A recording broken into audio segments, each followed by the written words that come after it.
Students, this is a presentation that I'm giving at a conference later this month, and I'm creating a version of it just for you all. And what I'm focused on, I'm presenting to writing teachers, so English teachers, and explaining why they need to pay more attention to research in psychology that looks specifically at white teachers commenting on the papers of Black students. And I did a database search of 4,000 articles appearing in some of the top journals. And out of the 4,000, just 12 citations to this work. So I think it's fair to say that a lot of English teachers don't know about this very relevant work. And so I start my review with the study that we read last class period on the positive feedback bias. And Harber asked white undergraduates to provide peer review comments to the author of a substandard essay. And it was supposed to be an editorial essay, and the undergraduates were told that their feedback would be going back to that writer to help them improve it. And the student peer reviewers received a demographic sheet that was altered so that some people believed that the essay writer was Black and others believed that the essay writer was white. And then the researchers went and coded all of the comments that they wrote on the essays and calculated whether they were positive or negative and whether they addressed content or mechanics. And they asked the writers or the peer reviewers to give the writers a provisional grade. And Kent Harber found a persistent pattern of bias. And as you know from last class, that when the student peer reviewers thought they were responding to a Black writer, they made many more positive content comments than when they believed that the same essay was written by someone who was white. And this was specifically on the content comments, which are more subjective. In terms of mechanics, so spelling errors, just grammatical errors, the feedback was the same. And that's a more objective area. And the reason Harber gives for this finding is because whites fear being perceived as prejudice. So when they're put in a situation that kind of threatens whether or not they see themselves as a good, non-racist, non-prejudiced person, such as when they get something by a Black person that actually has a lot of work, that actually is below threshold. This causes a sense of threat in whites, and they respond by overcompensating, giving more praise and less critical feedback. Now, Harber repeated a version of this study about 8 years later, where this time he had white women, and he chose women undergraduates because it's believed that women are more reactive than men to social situations. So he asked white women to give face-to-face feedback to either a Black or white female author posing as the essay author. The actor was always female. And here's the key thing. Half of the time, this actor acted friendly. They smiled, made eye contact, gave affirmative responses, and half the time they acted unfriendly. So they didn't look at the other person, didn't smile, kind of gave sullen, one-word answers to things. When the Black person was friendly, there was no difference between the type of feedback given to Black and white actors who the student peer reviewers thought were the essay writers. But when the Black actor acted unfriendly, the white study participants dramatically increased the number of positive comments and really reduced the number of negative comments that they provided. So when the white person thought the interaction was going well, they treated the black and white actors who were posing as the essay writers. They treated them the same. But when the student peer reviewers thought the interaction was going not well and that the Black person didn't like them or was upset, they responded by being kind of fake, overly positive. They overcompensated. In 2010, another 6 years later, Harper repeated this study, but this time with teacher trainees, so students in the School of Education who were preparing to be on a career as a teacher. And moreover, they found that they could manipulate the bias, the positive feedback bias, by giving these teacher trainees a questionnaire. And so a questionnaire that made the teacher trainees feel good about their egalitarianism, that made them feel non-racist, had questions like, do you agree government office should be closed on Martin Luther King Day? Or do you agree or disagree about whether Confederate flags should be flown over state buildings? And so in responding to these questions, people said, yes, I agree. Government should be closed on MLK Day and should not fly flags, Confederate flags, over state buildings. And these kind of made them feel egalitarian, non-racist. In this situation, there was no difference in how these future teachers rated the Black and white essay. However, when the teacher trainees received a questionnaire with items like people should be allowed to fly Confederate flags on their own front lawns. Okay? And that's something that you probably say yes to. Yeah, people should be able to fly what they want. I don't think that they should, but should it be a law? Yeah, kinda. It should be legal. Or businesses should be allowed to be closed or allowed to open on Martin Luther King Day. And you might say, well, I think they should close, but should government legislate that? So when people were kind of asked to respond in ways that made them feel a little bit racist for saying that, feel uncomfortable, then they responded by overcompensating. Now, this is a key thing. So when people's self-images are under threat, they respond by being more biased. And we're going to see more of this pattern.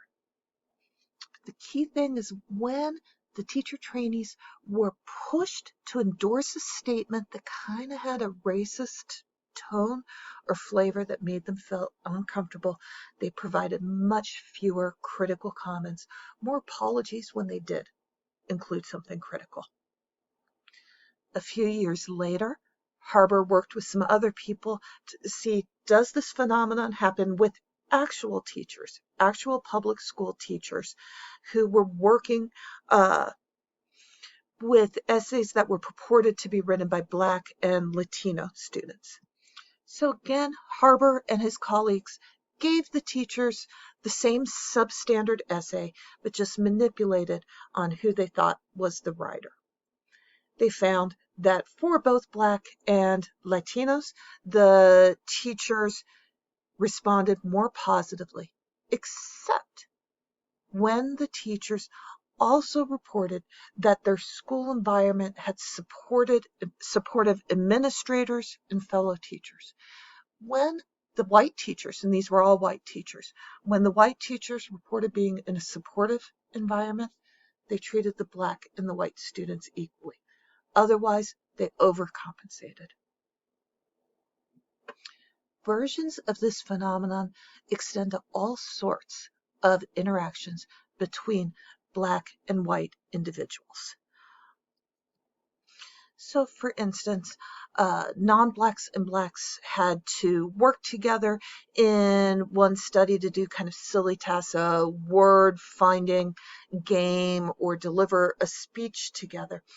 And the whites often in these interactions had heightened blood pressure, heightened heart rate, symptomatic of a fight or flight response.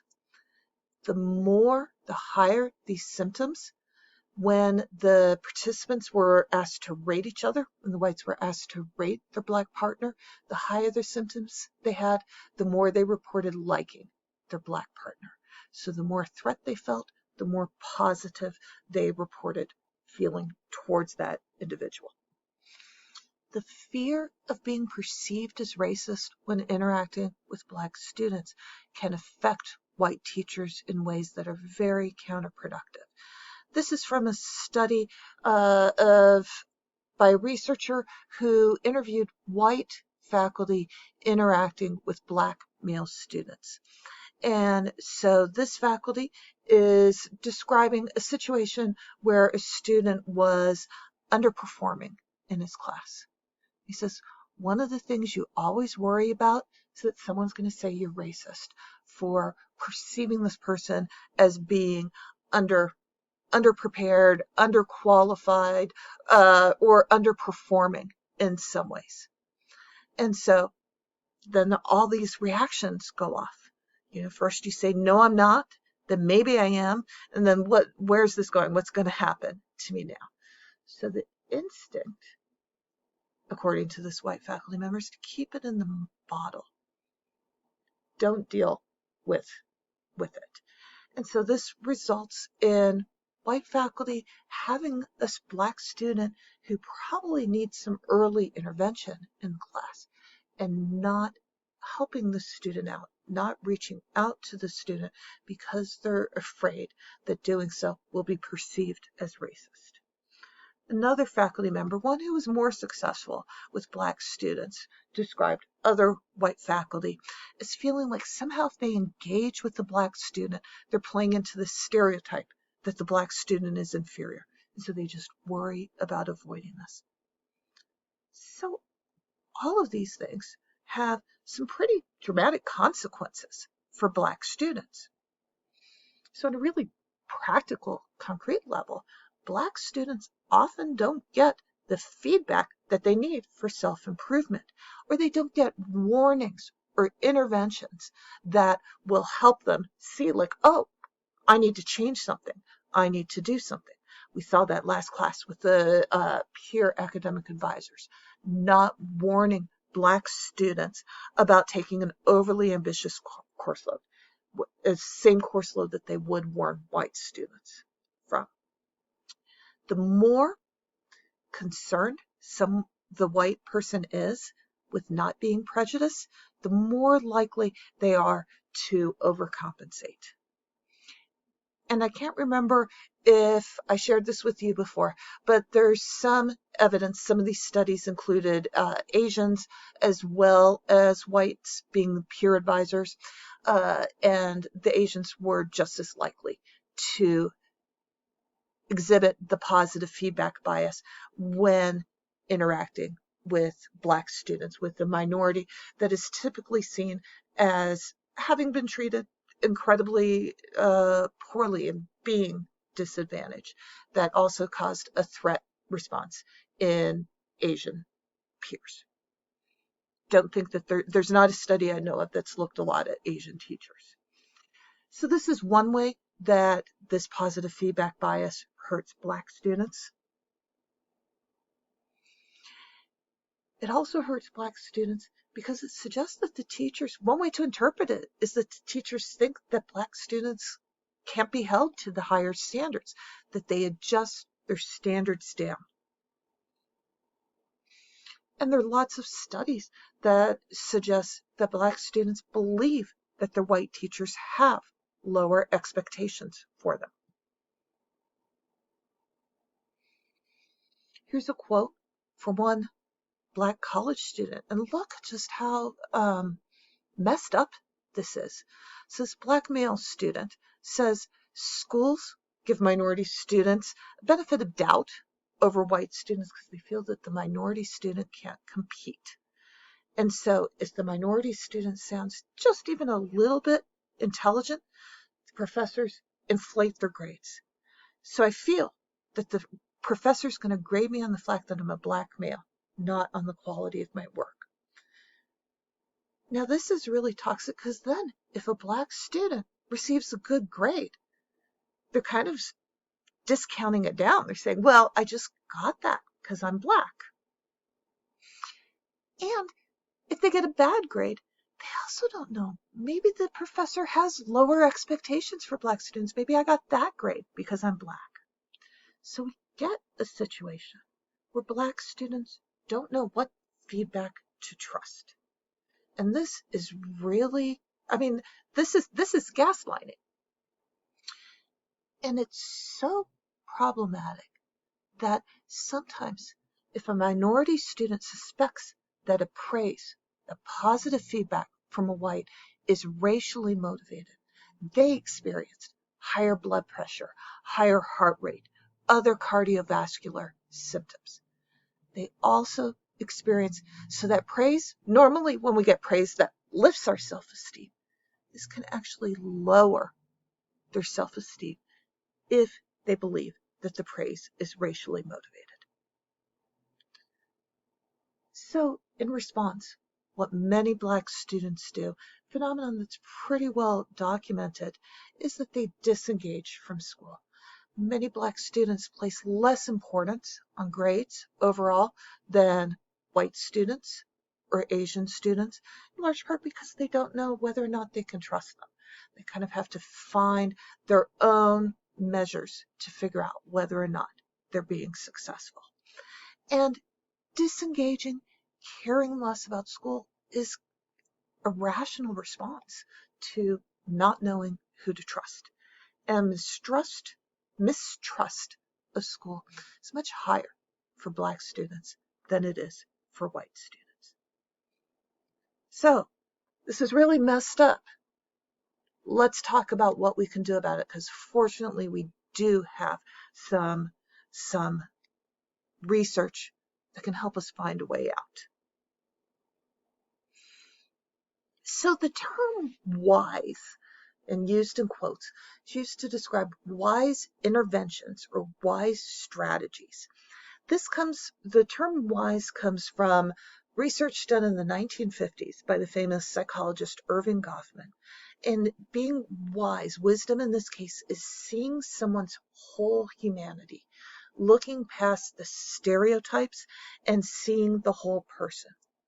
And wise strategies, wise interventions are research-based strategies that really communicate to a stigmatized person that you are not seeing the stereotype, that you are basing your judgment on them as a person.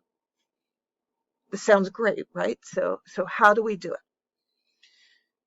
In giving feedback on papers, researchers have developed a strategy called wise feedback, where the teacher states that they have equally high standards for everybody and that they believe the writer is capable of meeting those standards. I'm going to describe this experiment here by Cohen, Steele, and Bross in some detail. So,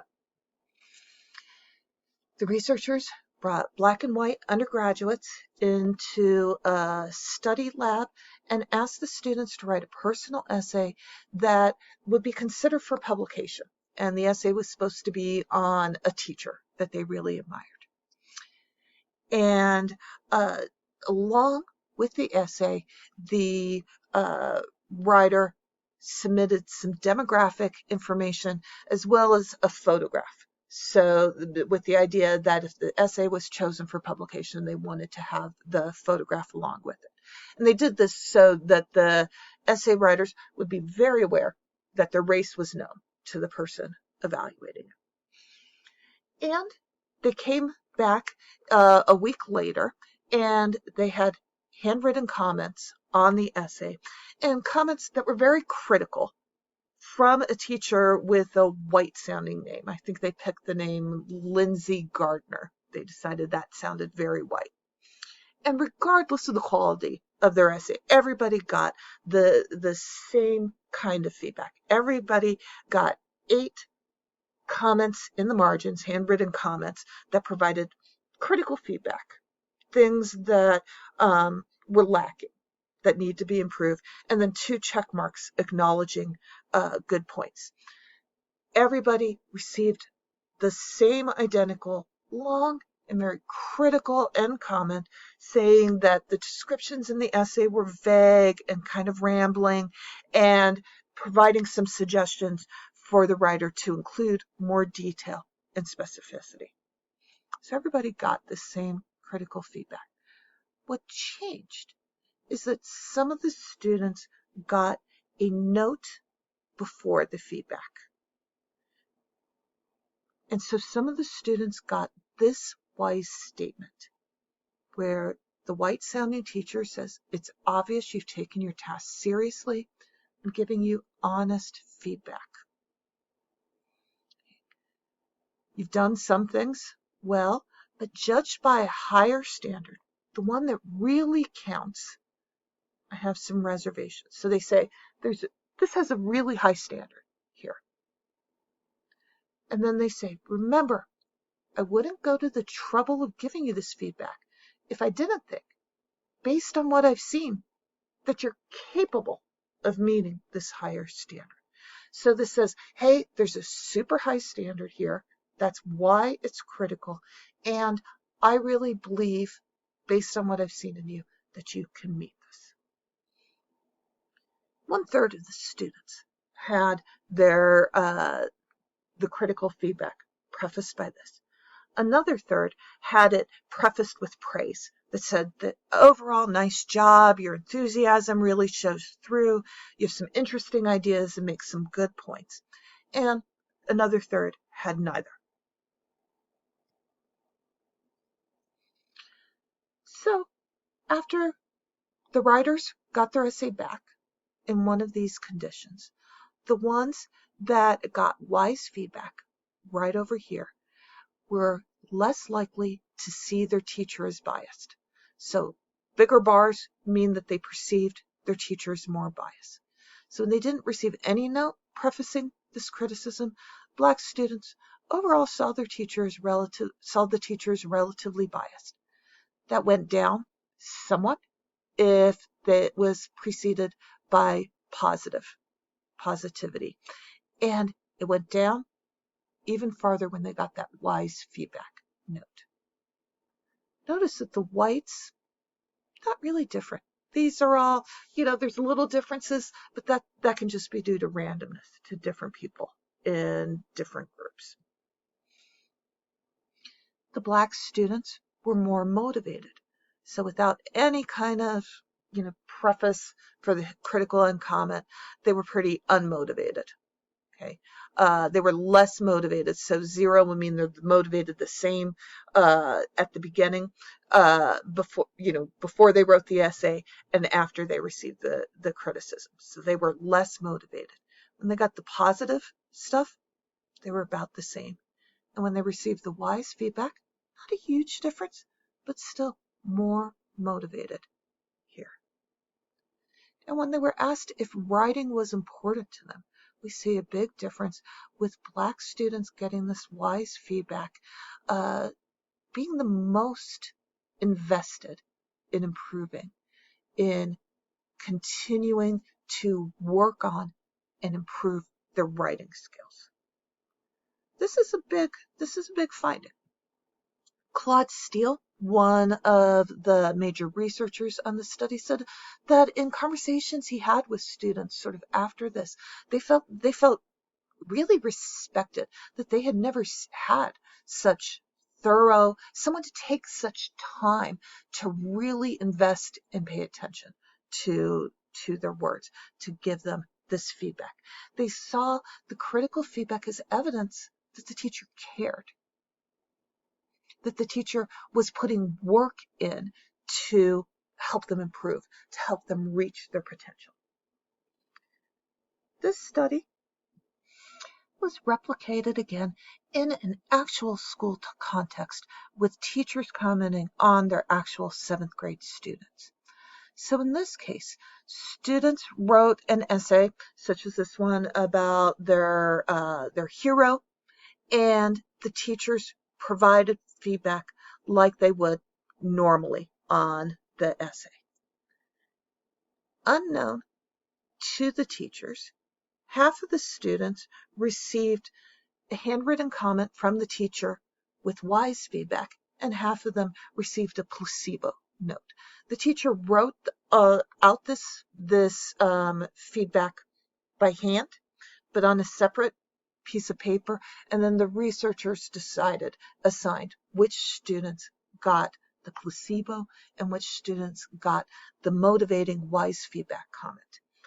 So the teachers didn't know which of their students received which. And they did this so that the teachers couldn't subconsciously manipulate the experiment. So in this case, we saw a long note before. This case, very simple. The wise feedback comment said, I'm giving you these comments because I have high expectations and I know you can meet them. Placebo said, I'm giving you these comments so you'll have feedback. So pretty neutral. And some pretty amazing findings here. The Black 7th graders who received this wise feedback note were over 4 times as likely to take the option to revise their essay as students who didn't. So students who got the placebo notes, you can see, and they had the option on whether or not to revise. White students, the majority did revise. Only a small, less than 1/5 of the Black students did. But that shoots up with the wise feedback note. Now, did this actually improve their grades? Yes. So they did another study, and this time they required everybody to revise. And the grades of the Black students, again, with receiving this wise feedback note, went up significantly, way above, improved the scores, and basically virtually identical to the white students. So without this note, there's an achievement gap. Black students are doing, and so the way we do this is where we might expect random chance to be. So this means that they are significantly different because these two bars don't overlap. If you need me to explain this again in class, that's fine. But just note that this is statistically significantly different here, whereas this, virtually identical, almost no difference. Pretty astounding. The researchers further concluded that this had to do with trust, and they did a number of analyses that looked at how Black and white students' trust was affected. They measured trust through asking students questions like, I am treated fairly by teachers and adults at my schools, or members of my racial group are treated fairly, or my teachers have a fair and valid opinion of me. Black students who had received the wise feedback note, their trust in the school system went up.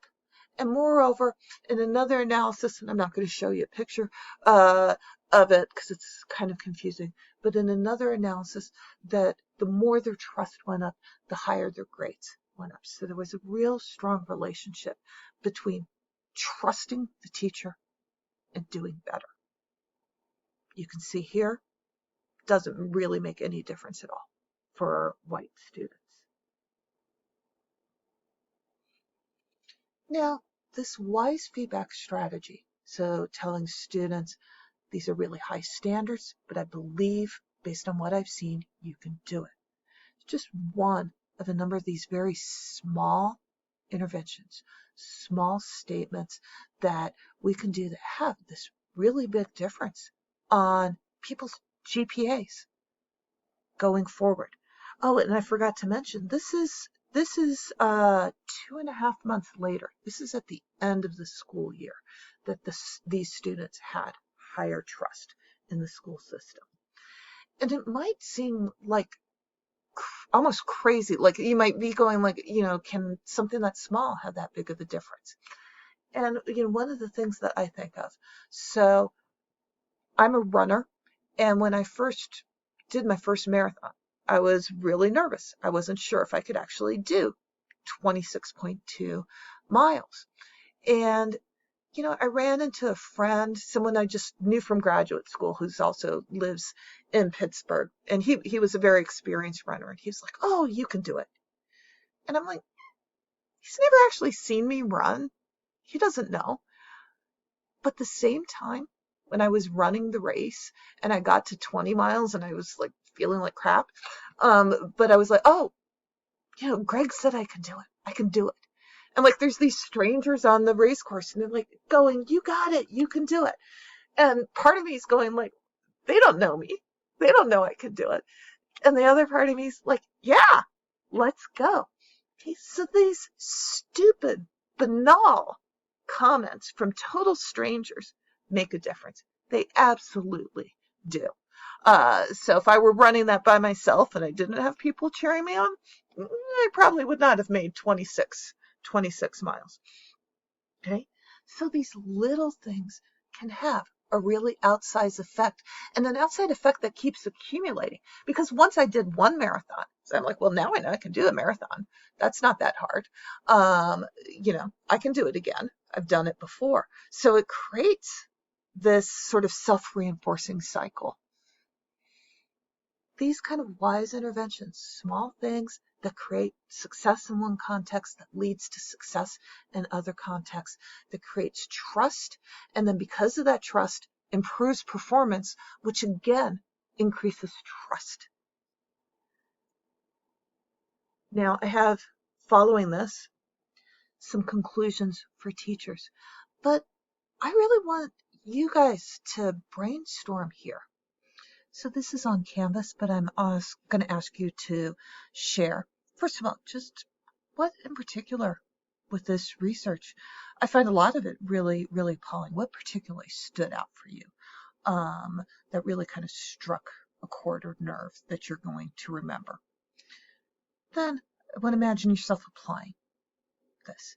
So think about your first job and and the first person who is reporting to you.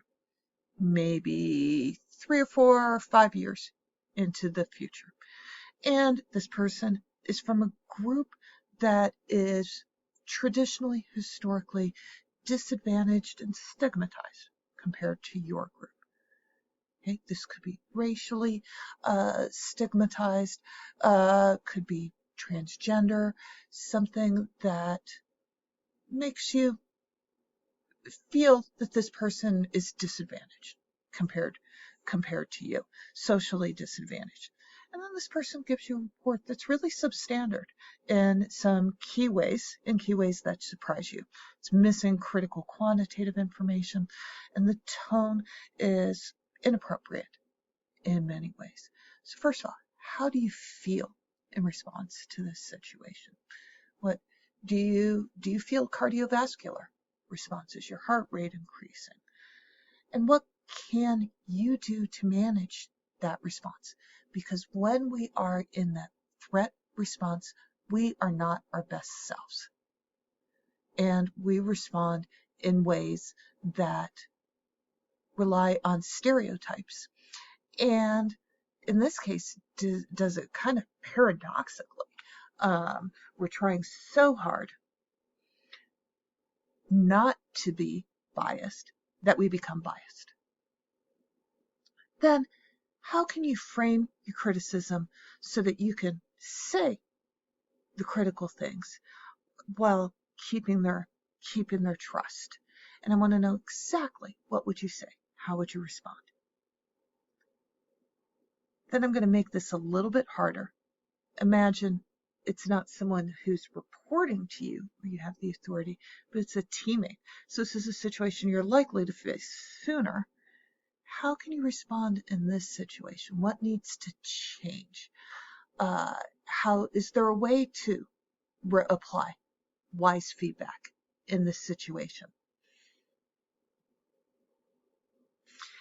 And I'd like you to answer these questions now, right after watching this video, but you might want to come back to them after you read the additional 2 readings and see if they give you some additional ideas, things that you could say, things that you could work in there. And then the last question I have with this is, what are some other situations where there might be some inauthentic feedback? Places where people who are perceived as disadvantaged, perceived as traditionally, culturally, socially marginalized or stigmatized, might not get the feedback and the information that will help them make critical choices and critical improvements and critical changes to what they are planning, to what they are doing.